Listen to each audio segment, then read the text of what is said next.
Good morning, everybody. Good morning. So good to see you. Make yourselves comfortable. Let's have some fun. This is neat. How's everybody doing? Ready to choose? As you know, last night we had a session. If you weren't here last night, the main idea is that we tend to, in our lives, feel we have to do things, that we have to respond. Very often we don't want to, but we feel we have to.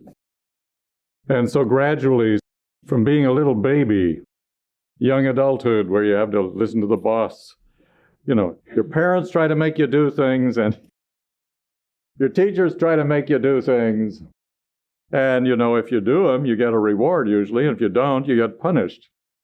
In subtle ways, maybe not so upfront, but there's pressure on you. And then you become an adult, and the boss presses you. And, well, of course, you have to do the job that you're required to do. The boss usually wants you to do more than that, perhaps, I don't know. But what happens is, once again, there's somebody trying to press us in our world, which very often is based on external control, that somebody outside you is controlling you and pushing you around, making you do what they think you should do. Throughout life, probably most people don't feel like free people. They don't feel that they have that much choice. They make a few basic choices, and that determines, therefore, they are a victim of external control in everything else. Like you choose to get married, and then you find, gee, I'm being controlled here till the day I die. I'm saying both sides, gang, both sides. So it's easy for people to go through life and feel like they are victims of external pressures. Choice theory is the idea that if that's the way you want it, if you choose to think of yourself as a victim, and that you are pressed around by external forces, external control, well, that's the choice you've made about your view of yourself and your view of your life. The question is, why do you answer a ringing phone? Most people think it's ringing. If it rings one more time, I'm going to die. The point that our author, Lasser, makes so beautifully is, you have a choice whether you're going to answer the phone or not. And it's very important for you to keep alive the sense of choosing. You can't be a free person unless you're aware that you have choice. You're a victim if you don't feel you have a choice. Feel helpless, you get all kinds of problems going. Maybe depression, maybe very poor self-esteem. There are just so many possibilities. If you don't keep alive, as soon as you can find it and as long as you can keep it, a sense of, I have an ability to choose here. I may not be able to choose this circumstance that happened, but I can choose how I react to it. Choice is the way you can open up your life to freedom and to, well, look at it this way. You're all here. You chose to be here. You've done yoga, many of you, for years. You're already fully aware of choice. Chances are your family thought, why are you doing that? When will you grow out of it or something, So this is a weekend dedicated to working with and understanding the importance of your choice, your power of choice, your gift of your privilege of choice. So that's basically what we got into last evening, the idea that people generally try to have external control of us. Most of our institutions are control institutions. Even our families tend to be control places because people are thinking they're doing their right job if they're controlling you. Or you're doing your right job if you're controlling your children. Like we now and then have friends, we think, are your children ready for a restaurant or should we wait a year, Because we would like them to control their children so they don't leave the restaurant in shambles, which occasionally we've taken friends to restaurants and their one kid, You can just see the devastation area. Just a carpet with all kinds of goop on it, and you just see are your children under control yet? It's a subtle question, but I suppose we should be thinking about now. Have your children learned to make choices about how to behave in a restaurant? It's important to consider that control is generally done by rewarding you when you do it as approved and punishing you in one way or another when you don't. And we tend to still have that kind of society in the world. We have ages and ages of punishment and reward where people who think they know what's good for us are trying to make us do what they think we should do. Say, well, I'm a teacher. Should I let one child run roughshod over everybody else's learning time? No, but the idea would be choice needs to be involved. And he's very interested in education and put himself through a lot of service in education. So it's a great book. Like I say, this is an actual textbook I'm using. I'm making a lot of quotes from it during this talk. Normally, the retreat book is a reference book. We're up to date. Let's move on. So this morning, people who need people are the luckiest people in the world. That's Barbara Streisand, a great song, great singer. People who need people are the luckiest people in the world. Yogis know that other people are a part of us. Actually, at a soul level, everybody is connected. And yogis seek to know their soul. And as you discover your soul, you discover you're part of everyone. You actually are. There are no strangers. Everybody you meet is part of you. But let's say you don't have that awareness, mahat, awareness of the great soul that we all share. Let's say you don't have that. Just as your heart chakra opens, just as your heart chakra is stimulated, you know that you're part of other people. You just feel this connection to other people.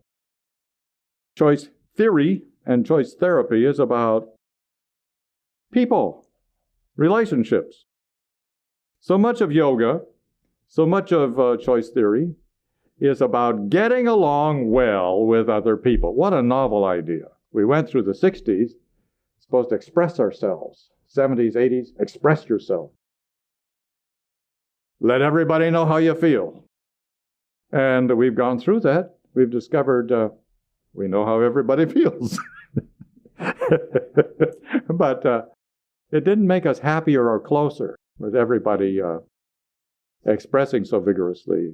At Baba Haridas camp, they decided, well, there's so much sabotage, so many people doing temperamental and destructive things, we got to have people free to express their feelings to one another. So they called them vomit sessions, where they just sat down and spewed what they felt about you. And then you got to vomit back what you felt about them. And the thought was, now we're okay and we can go through life more happily. It rarely works. I mean, it's hard to live covered by vomit, as loving as we might be. But Baba Haridas used to say, people should work together as a team, just like the different parts of a watch just connect so well. And if you've ever just looked at a watch, what incredible genius goes into the way the gears make this work, and then that spins, and then this swings over here. So that's the way a team should be, like the parts of a watch. And if a part isn't working, what do? Some people say, we need vomit sessions so our parts can work better well. And I agree that there's something needs to be done about the vomit, but placing it on a person you're going to work with is a problem.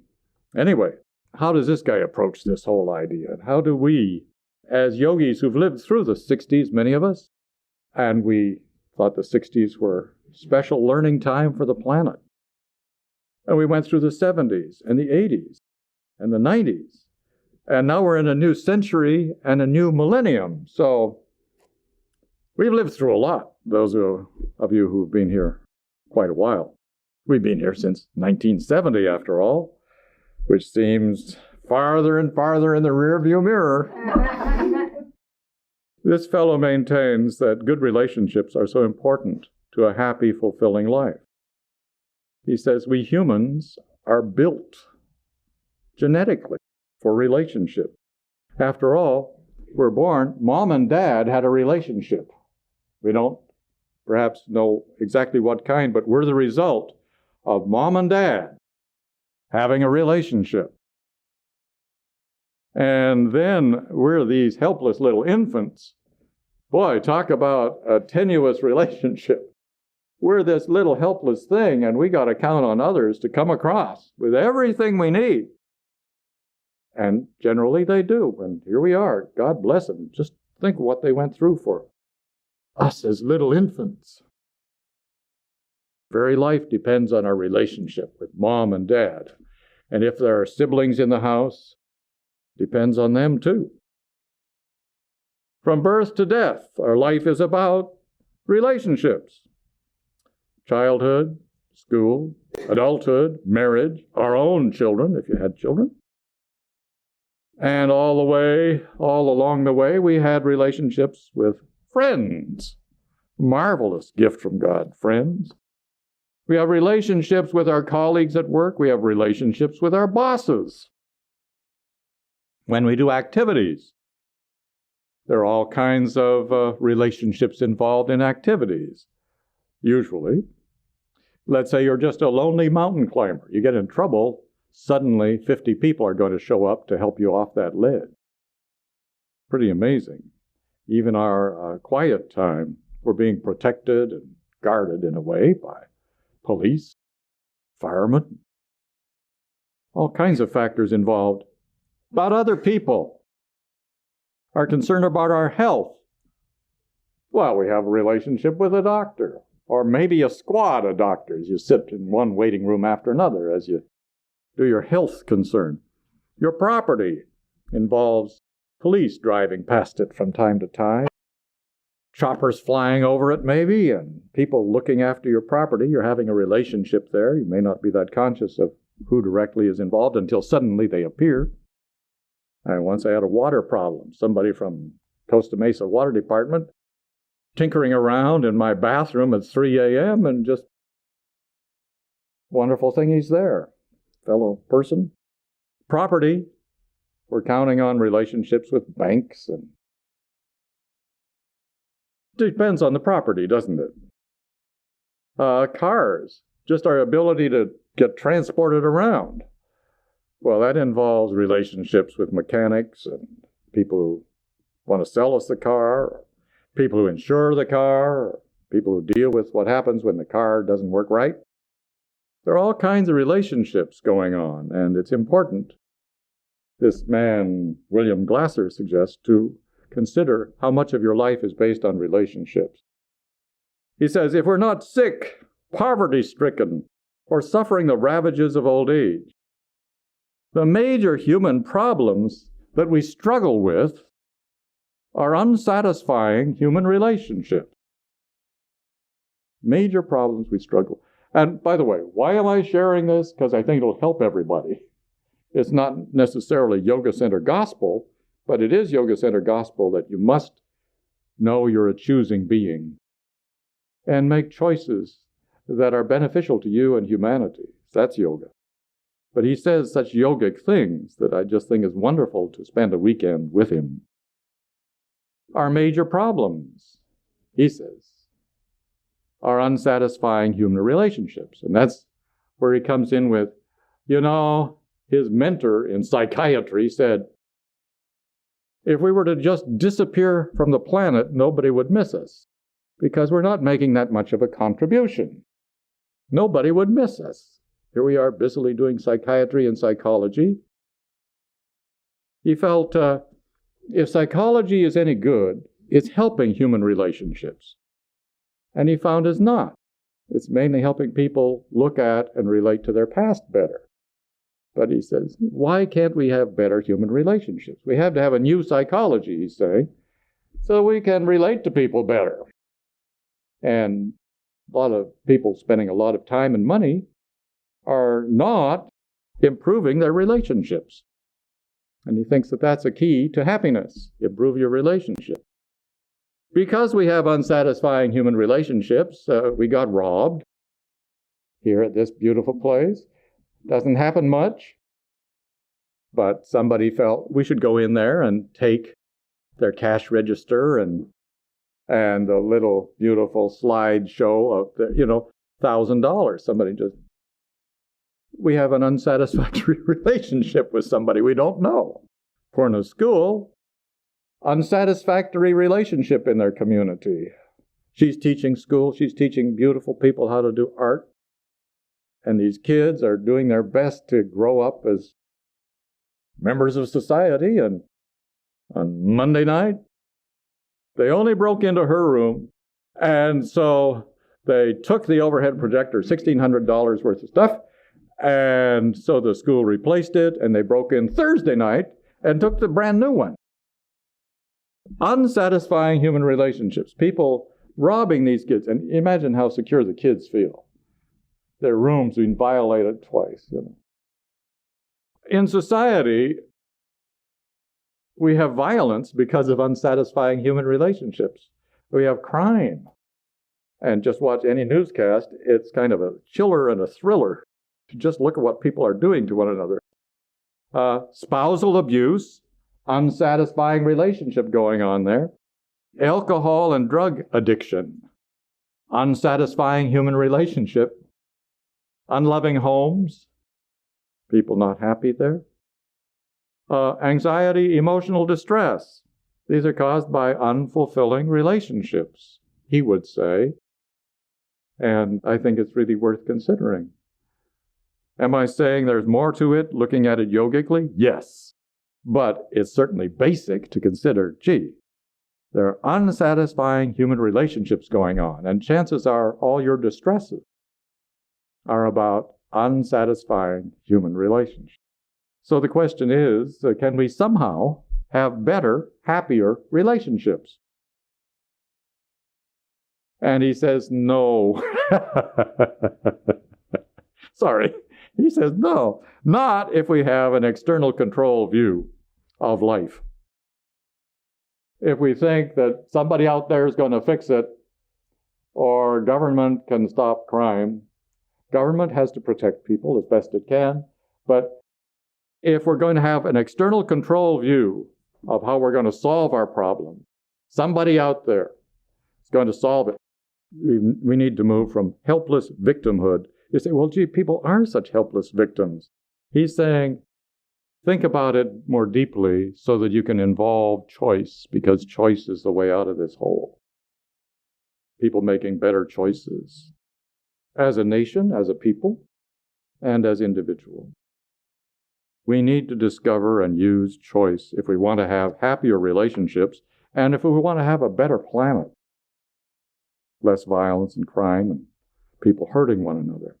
So he goes on to say, and I'm quoting, we need a new psychology that can help us get closer to each other than most of us are able to do now.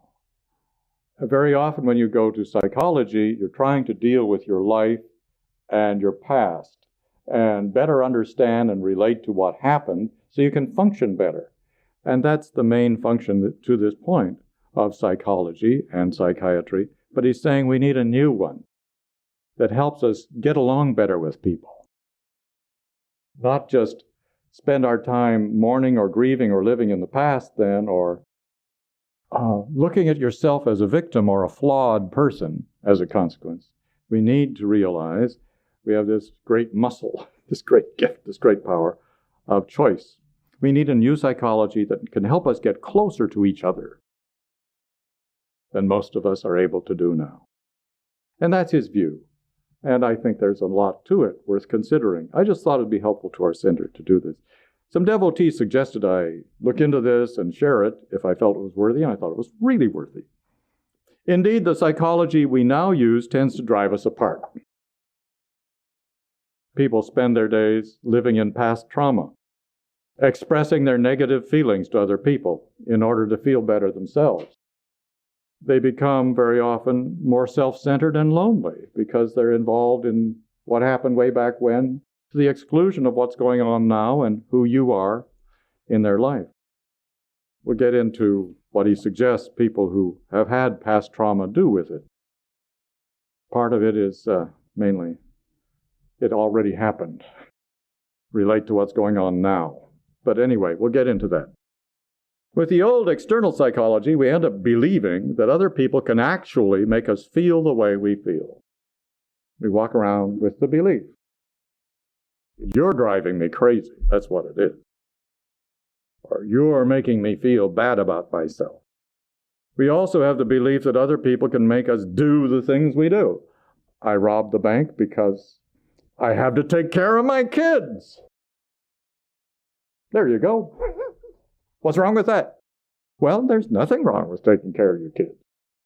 This belief that we end up doing the things we do and saying the things we say because other people can make us do that, this belief takes away the personal freedom that we all need and want. We believe you are making me miserable.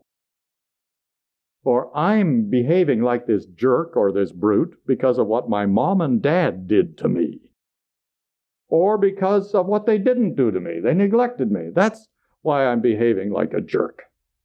Or that's why you think I'm a jerk. I'm not really a jerk. I'm a hero. We forget that we can choose. It never crosses their minds that they are choosing the misery they're complaining about. Ooh. Ooh. Choosing the misery we're complaining about? That's what he says. And it's yogic, it's metaphysical in a way too. We'll talk about that more tomorrow morning.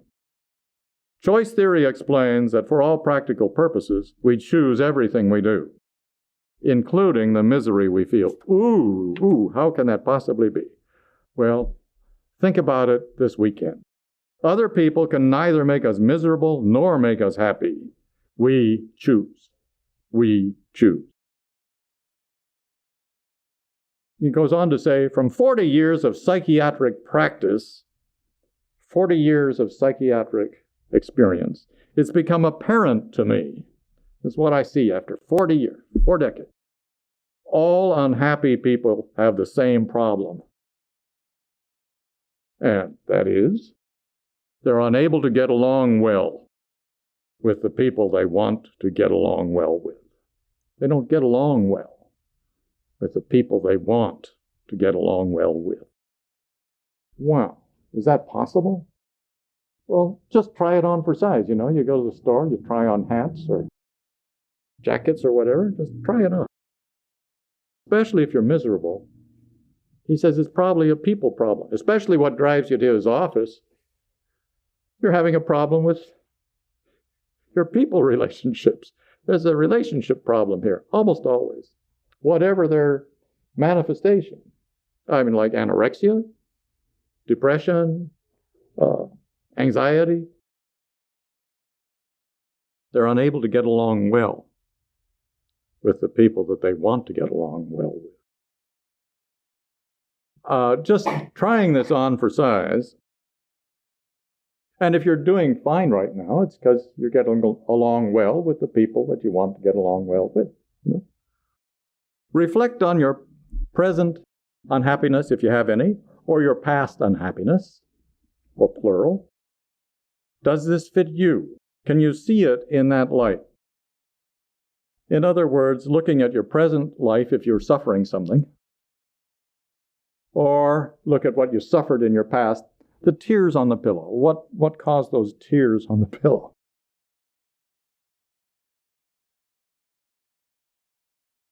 Think about this. Was it a relationship that was painful, difficult? I was unable to get along well with the person or persons I wanted to get along with.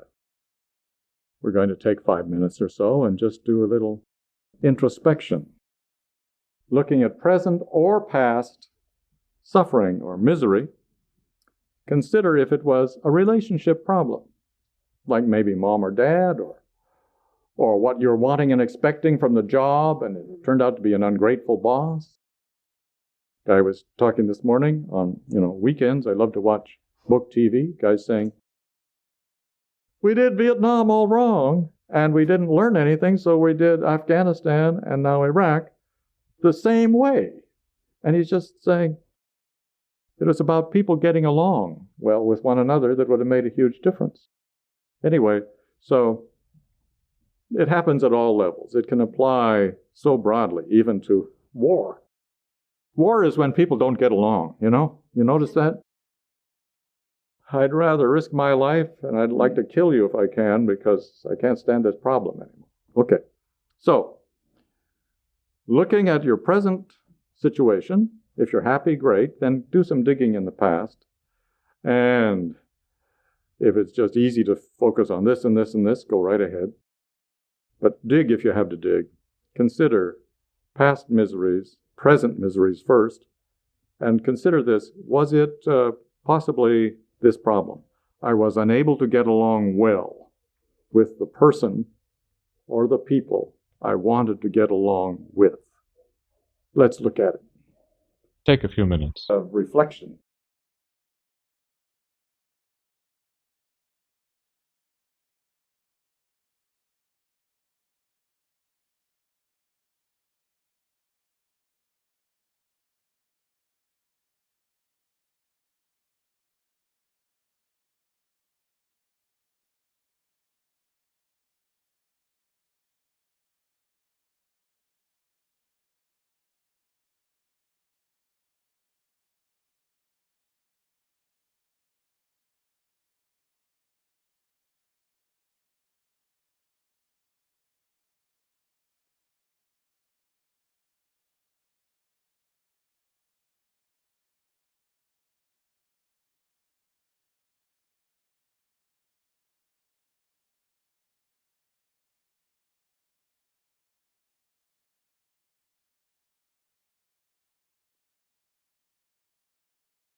All right, everybody. So, looking in there, how many of you found it's pretty much true that present or past miseries involve not getting along well with the person or persons that you wanted to get along with? Yeah. Thank you very much. Yeah. Now, those of you who didn't feel that way, stay open to this material, see if it applies, see if it's worth it. It's up to you whether you use this material. But again and again, boys are the way they are because they're trying to please their dad, maybe. And their dad's got his problems from his relationships, whatever.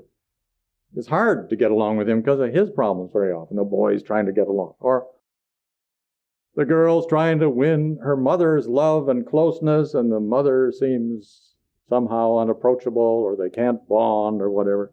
Just again and again, kids are trying to get along well. And if they don't with their mom and dad, very often they have trouble getting along well the rest of their life. It's wonderful to have a family learn to get along well, be happy with one another, A lot of parents are not that capable of getting along well with anybody. And their kids are going to base their lives based on how well they get along with their parents. So, the best way, he says, to learn choice theory is to focus on why we choose the common miseries that we believe just happen to us. These miseries don't just happen to us. We're miserable based on probably some kind of relationship problem that points out something to you or brings pain to you for some reason that is deeply personal. She left me. He left me. That's why I'm depressed. She left me. That's why I can't work. Or I'm doing drugs because I need medication because I'm in pain. Why? Because I'm not getting along well with other people. Or with specific people that I really need to get along better with. Or I'm drinking to excess because it's unpleasant to go home. Or because it's unpleasant in the office. Or because I can't get along with anybody, I'm just so lonely. We don't realize that choosing was involved. This fellow, Glasser, says, he or she left me, so I choose to suffer depression. And he says, that's quite interesting. He says, usually people come to his office, somebody said, I can't stand being around you, I'm gone. Then they get depressed. He says that's a very common thing. And he says, I don't believe people get depressed. I believe people do a strategy to make them feel better, to make themselves feel better. And I call it, he said, depressing. I'll now think ill of the woman who spurned me. I'll now think ill of life and its unfairness. I'll now basically depress. I'm going to take this thumb of mine and push down on any positive thing. And he says, that's something you made a choice about. You choose to depress. You say, this is no good. That won't work out. Or I can't do it. I'll never be happy. He says, think of it instead of, I'm in depression, a noun. Think of it, I'm doing the act of depressing in order to feel better. Better than the real deep pain that's in there. I'm going to run around saying, that's no good. That won't work. I can't do it. Life's awful. So, he says, we run around depressing. He says, a depressed person is someone who is depressing things. I'm going to do a project of pushing down whatever comes to mind, or whatever I feel like declaiming. So, you may say, that's not true, that's utterly unfair, but just give them a chance. Try the suit on, see if it fits. He goes on, the seeds of almost all our unhappiness are planted early in our lives when we begin to encounter people who have discovered not only what is right for them, but also what is right for us. And based on their view of how we should be, we allow ourselves to give up the freedom to choose, especially parents, teachers, influential people. They know what's right. They're sure they know what's right. And they tend to influence then what we think of ourselves forevermore. One thing is they found what's right for them, okay, but they're found out how you're supposed to live. And they run around basically bullying you through control, external control. Following at least 3,000 years of tradition and mayhem, these people feel obligated to try to force us to do what they know is right. Religion, especially, here's the way it is. Here's the way it must be for you. Not just for me, not just what I've chosen. This is what I've chosen, and I know to be right for you. Choice theory challenges this I know what's right for you tradition. You have a right to choose. You're a human being. In fact, Spirit within you makes you a divine human being. There's divinity within you. You have to discover this from within.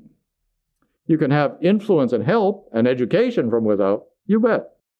But being pushed around and then not choosing and being a victim, we end up going through all kinds of miseries in our life. You get the drift? Choice theory is an attempt to answer the all-important question that we continually ask ourselves when we're unhappy. How can I live my life the way I want to live it and still get along with the people I need in my life? I want to do it this way, but what will they think of me? Will they associate with me? Will they put me out? How can I live my life the way I want to live it and still get along with the people I need?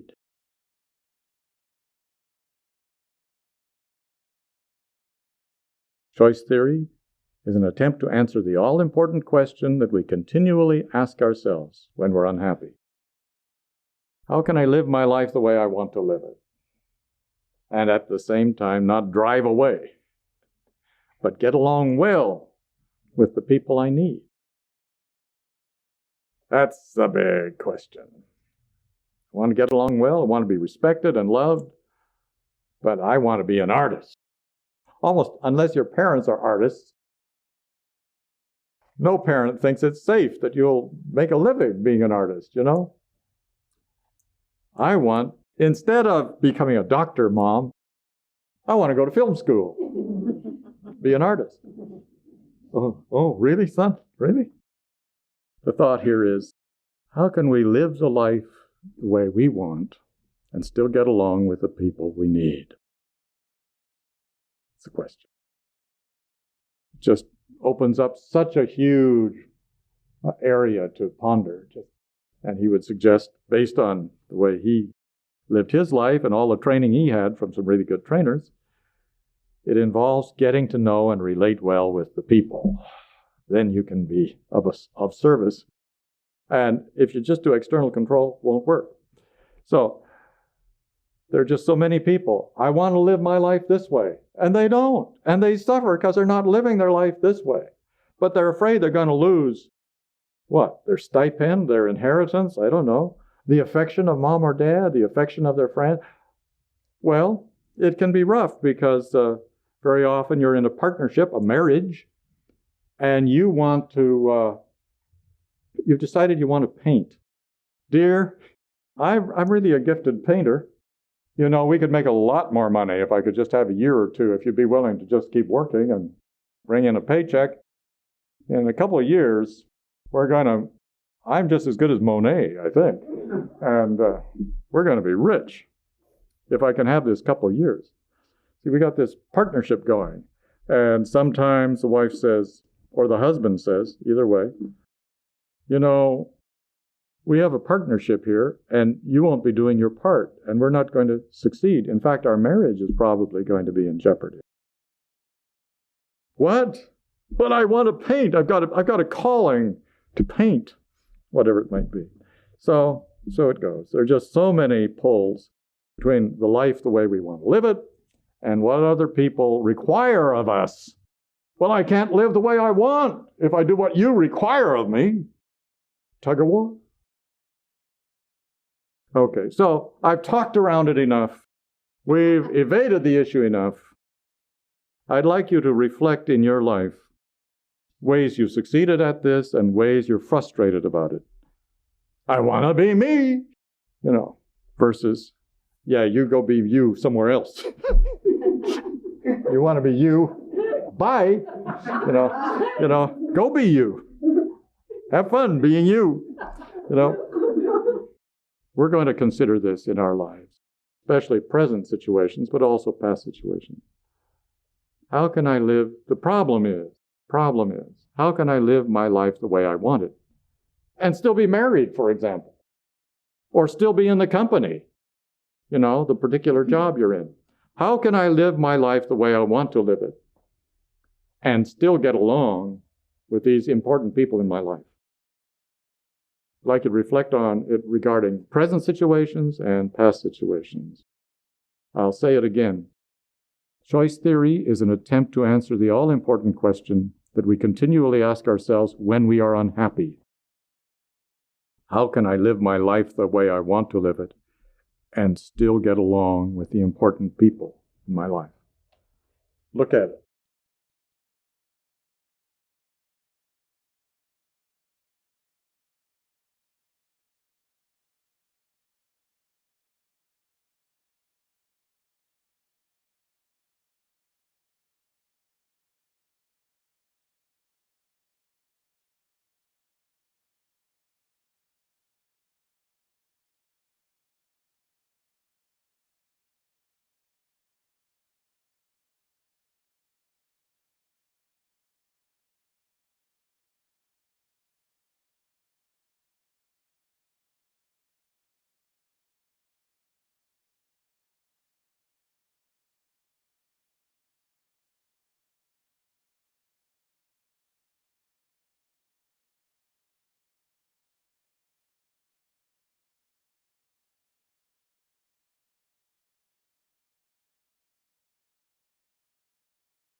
Okay, folks.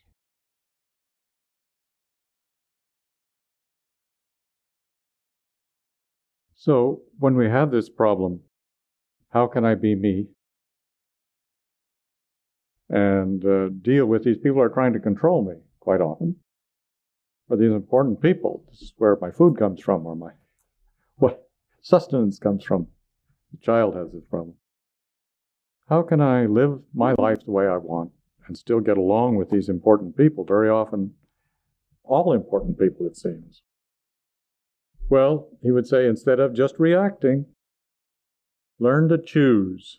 Learn to choose more thoughtfully and constructively. Learn to choose.